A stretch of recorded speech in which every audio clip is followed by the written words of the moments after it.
வணக்கம் நண்பர்களே. இன்னைக்கு நம்ம ஒரு அருமையான ஆரோக்கியமான ஒரு உணவு தான் பார்க்க போறோம். என்ன அப்படிங்கிறத அப்பாட்ட கேட்டு தெரிஞ்சுக்கோ வாங்க. இன்னைக்கு என்னப்பா சமைக்க போறீங்க? வாங்க மக்களே, இன்னைக்கு சிக்கன் குழம்பு. சிக்கன் குழம்பு. சிக்கன் குழம்பு. அடடா. இது புது மாதிரியா பண்றோம். சரி சரி, புதுசா ஒரு ட்ரை பண்றீங்க. ஆமா, வெங்காயம் இந்த கால் கட் பண்ற மாதிரி. சரி சரி, வெங்காயத்தை கட் பண்ணிட்டு வெங்காயம் தக்காளி தான் நமக்கு எந்த குழம்புனாலுமே முக்கியம் அப்படின்னு அடிக்கடி நம்ம சொல்லியிருக்கோம். வெங்காயம் தக்காளி இல்லாத ஒரு உணவு பதார்த்தமே இருக்கவே முடியாது.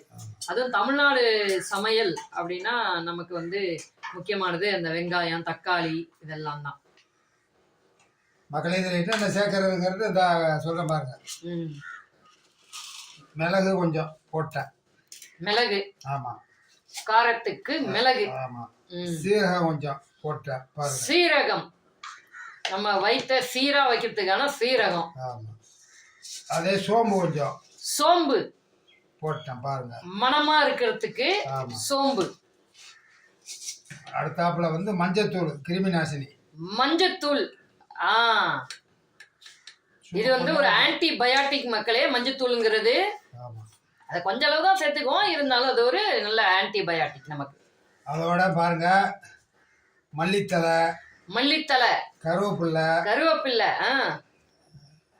இதெல்லாம் போடுறேங்க. அடடா.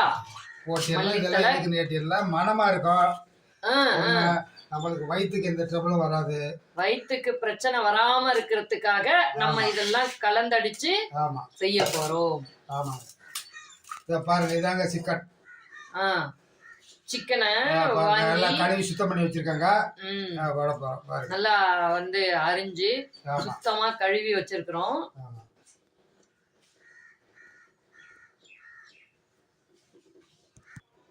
இப்ப அடுப்புல வச்சு மக்களே பாருங்க, அடுப்பத்தை வைக்கிறேன். கடாய் இருக்கு அடுப்புல. ஆயில் பண்ண போறேன் பாருங்க. ஆயில் ஊத்தி. ஆனா இது நம்ம தேங்காய் எல்லாம் போடாம தான் மக்களே செய்யறோம். ஆனா நல்ல கெட்டியா வரும். தேங்காய் போட்டா ஒரு நேரத்துல யூஸ் பண்ண வச்சிருக்கேன். ஆமா ஆமா ஆமா. இது தேங்காய் போடாம நம்ம பண்ணும்போது நல்ல ஒரு கெட்டித்தன்மை வரக்கூடியதா தான் இருக்கு. ஆயில் ஊத்திட்டாங்க. கடுகு உளுந்தம்பருப்பு போடுறோம். அது நல்லா பொரிஞ்சு வரும்போது நம்ம அரிஞ்சு வச்சிருக்க தக்காளி வெங்காயம் அது கூட சேர்ந்துருக்க இன்னும் பொருட்கள்லாம் நம்ம ஆல்ரெடி மசாலா பொருட்கள் என்னென்னா சொல்லியிருக்கிறோம், அதெல்லாம் சேர்த்து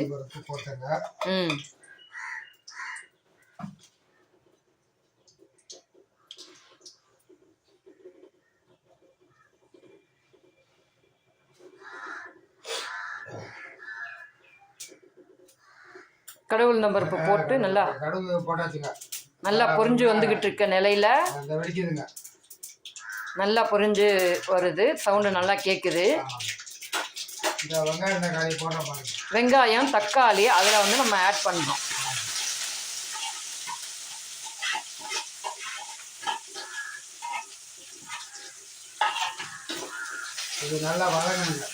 சரி,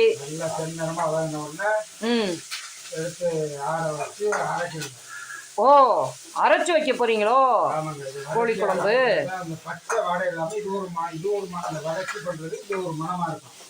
சரி சரி, ஆமா. அந்த மசாலா பொருட்கள்லாம் போட்டு நல்லா வதக்கி அது நல்லா வதங்கி வந்தவுடனே நம்ம மிக்சியில தான் அரைக்கிறோம். அப்படிங்கிறனால என்ன பண்றோம்னா ஆற வச்சிடறோம். ஏன்னா மிக்சி ஏற்கனவே சூடு கொடுக்கும். நம்ம ஆற வைக்காமல் போட்டோம்னா ரொம்ப ஹீட்டை ப்ரொடியூஸ் பண்ணிடும். அதனால தான் நம்ம ஆற வச்சுட்டு அப்புறமா எடுத்து போட்டு அரைச்சி அதை குழம்பு வைக்க போகிறோம்.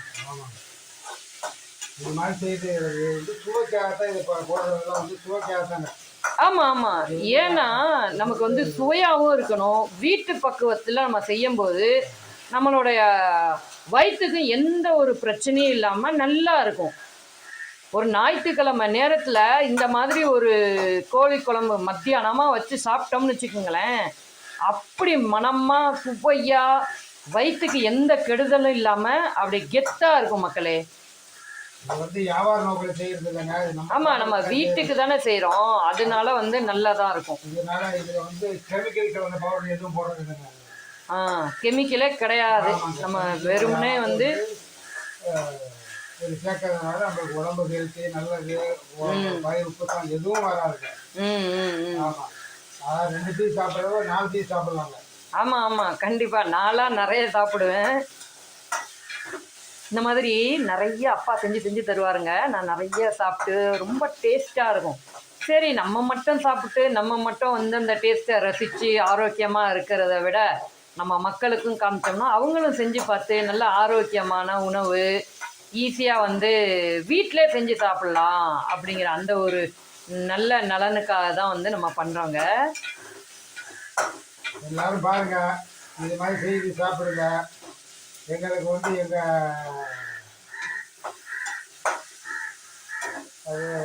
சேனலுக்கு வந்து சப்போர்ட் பண்ண சொல்கிறாரு அப்பா. சப்போர்ட் பண்ணுங்க, சேருங்க.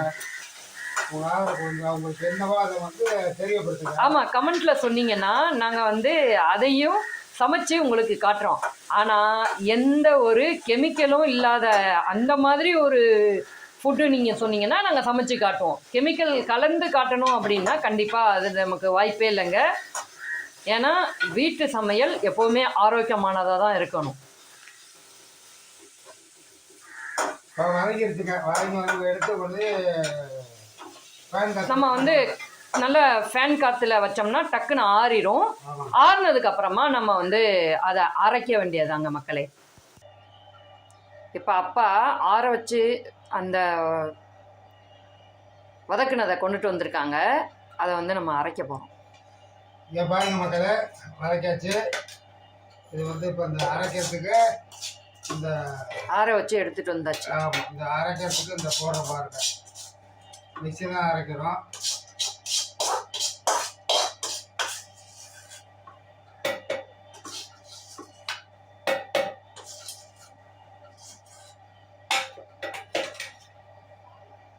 ஆறுனா தான் வந்து வந்து அரைக்கிறதுக்கு நல்லா இருக்கும்.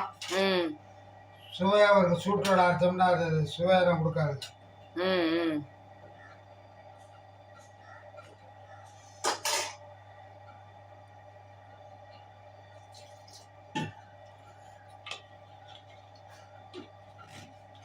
மிக்சியில் போட்டாச்சுங்க, அரைக்க போகிறோம். அரைங்க அரைங்க, ஆன் பண்ணுங்க.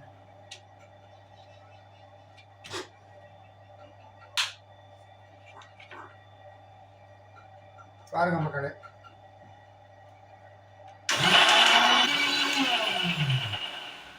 நல்லா அரைஞ்சு வந்துருச்சு மக்களே, நல்லா அரைஞ்சாச்சு. இப்போ வந்து நம்ம அடுப்பில் வச்சு நமக்கான அந்த சுவையான சூடான கோழி குழம்பு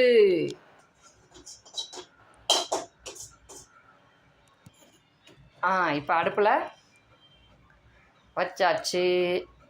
அடுப்பு வச்சாச்சு மக்களே. பாருங்க, அடுப்பு பற்ற வைக்க போகிறேன். நம்ம ஒன்றும் பெரிய வேலை இல்லைங்க. வதக்கினதை வந்து இதில் வந்து கடாயில் ஆட் பண்ண போகிறோம். அவ்வளோதான். ஆமாம். இப்போ பாருங்க மக்களே, கொஞ்சம் ஆயில் விடுறோம். ஆயில் விடுறோம். ஆமாம், கொஞ்சம் முதல்ல கொஞ்சம் ஆயில் விட்டு இப்போ கொஞ்சம் அதில் வந்து கடுகு உளுந்தம் பருப்பு போடுறோம். ஓ, திரும்பவும் கடுகு உளுந்தம் பருப்பு போடுறோம். ஆமாம், கடுகு உளுந்து பருக்கிறது நல்லதுங்க. சாப்பாட்டுக்கு அமைச்சர் எதுக்காக இருந்தாலுமே கடுகு உளுந்து சேர்க்கிறது நல்லது.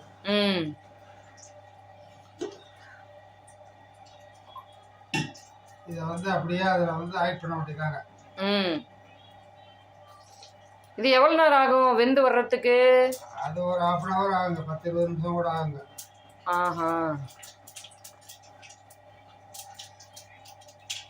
அதை போட்டு நம்ம கிண்டிக்கிட்டே இருக்கணுமா, இல்லைன்னா வந்து அப்படியே மூடி போட்டு ஆட் பண்ண உடனே அப்படியே வச்சிட வேண்டியதாங்க.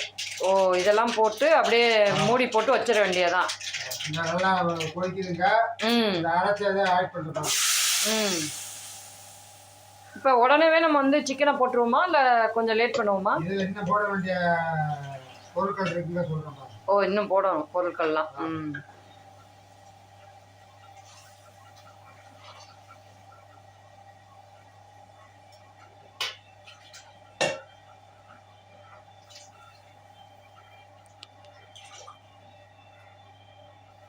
அரைச்ச விழுது எடுத்து ஆட் பண்ணியாச்சு.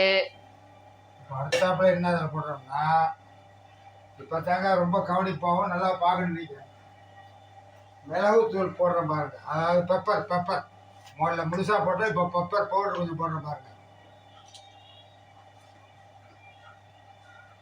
ஆட் பண்ணியாச்சுங்க. அடுத்தாப்புல மல்லித்தூள் கொஞ்சம் போடுறேன் பாருங்க. இதெல்லாம் சுவைக்கு தாங்க இதெல்லாம் போடுறது.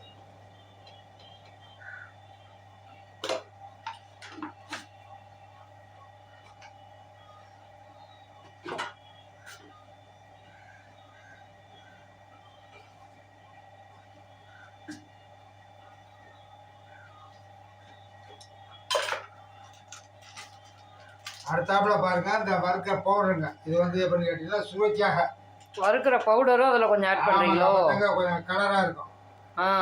சரி. குழம்பு பவுடர் தான், வறுக்கிறது இல்லை. குழம்புக்கு போடுற பவுடர்.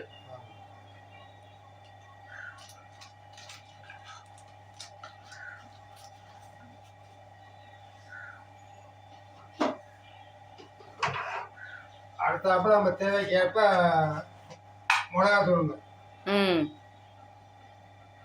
காரம்னா காரமாக போட்டுக்கலாம், கூட கம்மின்னா கம்மியாக போட்டுக்கலாங்க. காரம் குறைவாக வேணும்னா குறைவாக போட்டுக்கலாம். ஆமாம்.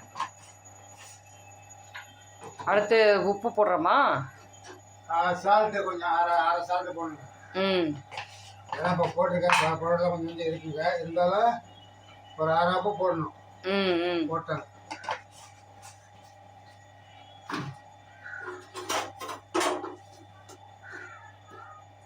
இதெல்லாம் போட்டு அது வெந்து வரும்போது தான் நம்ம வந்து சிக்கனை போடணுமோ? இல்லைங்க, இது கொதிக்க ஆரம்பித்தாலே எடுத்து போட்டுருங்க சிக்கனை. ஒரு கொதி வந்தவொடனே போட்டுடணும். ஆமாம். தண்ணி எவ்வளோ வேணுமோ அவ்வளோ ஆட் பண்ணிக்கலாம். எவ்வளோ செய்கிறோமோ அதுக்கு தக்கபடி நம்ம எத்தனை பேருக்கு நம்ம வந்து செய்கிறோமோ அத்தனை பேருக்கு ஏற்ற மாதிரி தண்ணி வச்சுக்கிறோம். தண்ணி அப்போ வந்து வெந்து வர்றப்ப அது வந்து திக்கா ஆயிடுது.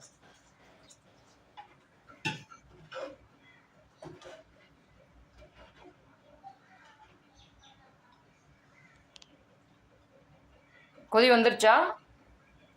இந்த வருங்க, நான் 10 வச்சுட்டேன். 10 வச்சு ஓடிக்கிட்டு இருக்குங்க.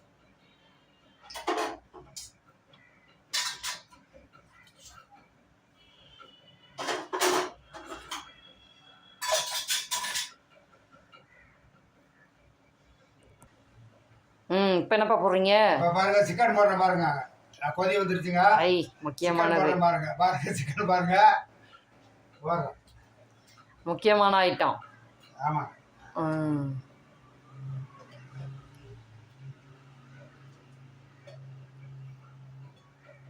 இதுக்கு கிண்டி விடலாம் வேணாமாப்பா? சிக்கனை போட்டுட்டு எல்லாம் ஒன்றும் தேவையில்லைங்க. எல்லாம் ஒன்றாயிரும். எல்லாம் ஒன்றாயிரும். அப்படியே மூடியை போட்டு வச்சிடணுமா இல்லை அப்படியே கூட வைக்கலாமா? மூடியெல்லாம் போட தேவையில்லைங்க, அப்படியே வைக்கணும். அப்போ தான் அது நம்ம எப்படி இருக்கிறது பார்க்கலாம்.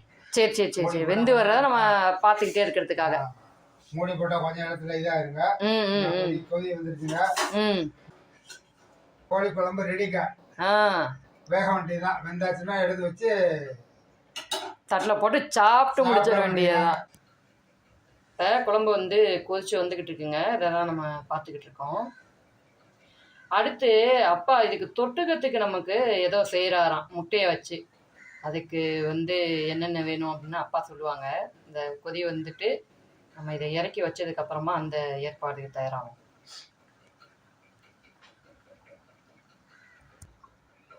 இது என்னதுப்பா? முட்டையை வச்சு நம்ம செஞ்சு காட்டணும்னு சொன்னீங்க. ஆமாங்க, முட்டை வந்து அவிச்சாச்சுங்க. இப்போ வந்து முட்டை வந்து இதுக்கு பேர் வந்து முட்டை கட்லைட்டு. அதுக்கு என்னென்ன ஆட் பண்ணுறீங்க? இது வந்துங்க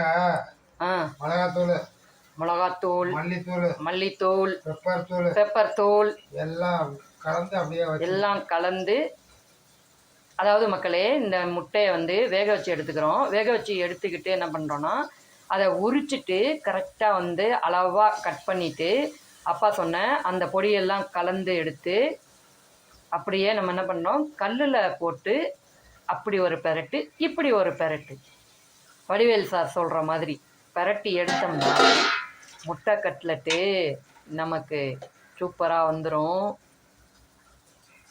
அந்த கோழி குழம்பு கூட இந்த முட்டை கட்லெட்டை சேர்த்து வச்சு சாப்பிடும்போது மகா செம்ம சுவையாக இருக்கும். நான் ஏற்கனவே சாப்பிட்ருக்கேன். உங்களுக்கு இந்த வீடியோவில் காட்டுறது மூலமாக நீங்களும் இதை செஞ்சு நல்லா சாப்பிடுங்க. இப்போ என்னப்பா ஒன்று ஒன்றா போட்டு எடுத்து அப்புறம் அதுக்கு வேறு எதுவும் நம்ம பண்ணுறோமா? வேறு ஒன்றும் பண்ண வேண்டியங்க, அப்படியே எடுத்துட வேண்டியாங்க. கொஞ்ச நேரம் இது வேகத்து வர அப்படியே இருக்கணும். ஓ, அப்படியே போட்டு வெந்து வரும்போது நம்ம வந்து எடுத்துடணும். வேறு இது ஒன்றும் சேர்க்கறதா இல்லை. லைட்டாக தேவையான அளவு வந்து நம்ம எண்ணெய் சேர்த்துக்குவோம். அதுக்கப்புறமா வந்து உப்பு இந்த மாதிரி ஐட்டம்லாம் சேர்த்துக்கிறோம். அவ்வளோதானே? அதெல்லாம் சேர்த்தாச்சுங்க. சேர்த்து இப்போ கல்லில் போட்டு வெந்துக்கிட்டு இருக்கு. சிக்கன் இது வந்து சைட் டிஷ் தொட்டுக்க. சைட் டிஷ் தொட்டுக்க நல்லா. சரி சரி சரி. இங்கே பாருங்க மக்களே, நம்ம செஞ்ச முட்டை கட்லெட்டு அப்புறம் அந்த குழம்பு எப்படி சூப்பரா இருக்கா? இதே மாதிரி நீங்களும் ட்ரை பண்ணி பாருங்க மக்களே. குழம்பு நல்லா கொதி வந்தது, கடலையும் பண்ணியாச்சு. சேனல்ல சேர்த்துருங்க. அடுத்தது சாப்பாடு சாப்பிட போறோம். நீங்களும் சேர்ந்து வாங்க, நம்ம எல்லாம் சேர்ந்து சாப்பிடுவோம்.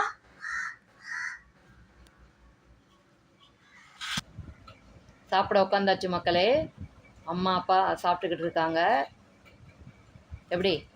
சூடான குழம்பு, சூடான சாதம், சூப்பரா இருக்கு. குழம்பு கட்லெட்டு அருமையா இருக்கு. முட்டை கட்லெட்டை சாப்பிட்டு சொல்லுங்க எப்படி இருக்குன்னு. முட்டை கட்லெட்டு குழம்பு எப்படி இருக்கு? குழம்பு அருமையா இருக்கு. ஐயா முட்டை ரெண்டு கட்லெட் வச்சுட்டாரா? 2 கட்லெட் வச்சுட்டாரோ? ரைட். அப்பா சிக்கனுக்கு சைட் டிஷ்ங்க. இது இருந்தா இன்னும் ரொம்ப டேஸ்டா இருக்கும். ரைட். முட்டை கட்லெட்டுங்க பாருங்க. ரெண்டு பாருங்க. மல்லித்தலை போட்டு அதுல ரொம்ப ருசிக்காக போட்டிருக்கேன். அப்படியே செமையா இருக்கு. கட்லெட் சூப்பரா இருக்கு.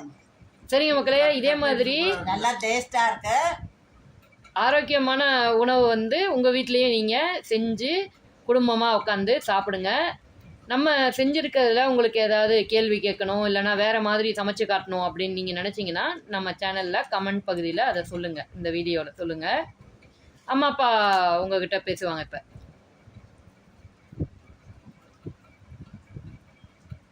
இதே மாதிரி நீங்களும் செய்து சாப்பிடுங்க. நல்ல சுவையாக இருக்குது. கட்லெட் செய்யுங்க. அதாவது சைட் டிஷ்க்கு கட்லெட்டுங்க. முட்டை கட்லெட்டுங்க நல்ல அருமையா இருக்குது. சிக்கன் குழம்புக்கு முட்டை கட்லெட்டு தொட்டுக்க நல்லா இருக்குது. நீங்களும் செஞ்சு பாருங்க, நல்லா இருக்கும். நல்ல சுவையான கட்லெட்டு. நம்ம சேனல்ல சேர்ந்துவாங்க. அம்மா சாப்பிட்டுக்கிட்டே சொல்றதுனால உங்களுக்கு புரிஞ்சிருக்காது. நம்ம சேனலை சப்ஸ்கிரைப் பண்ணாமல் இருக்க மக்கள் சப்ஸ்கிரைப் பண்ணிக்கங்க. இதே மாதிரி வீடியோக்கள் உங்களுக்கு தொடர்ந்து வரும். சரி மக்களே, இன்னொரு வீடியோவில் சூப்பராக சமைச்சு நம்ம வந்து காட்டுவோம். அது வரைக்கும் உங்ககிட்ட இருந்து நாங்கள் எல்லோரும் விடைபெறோம். நன்றி.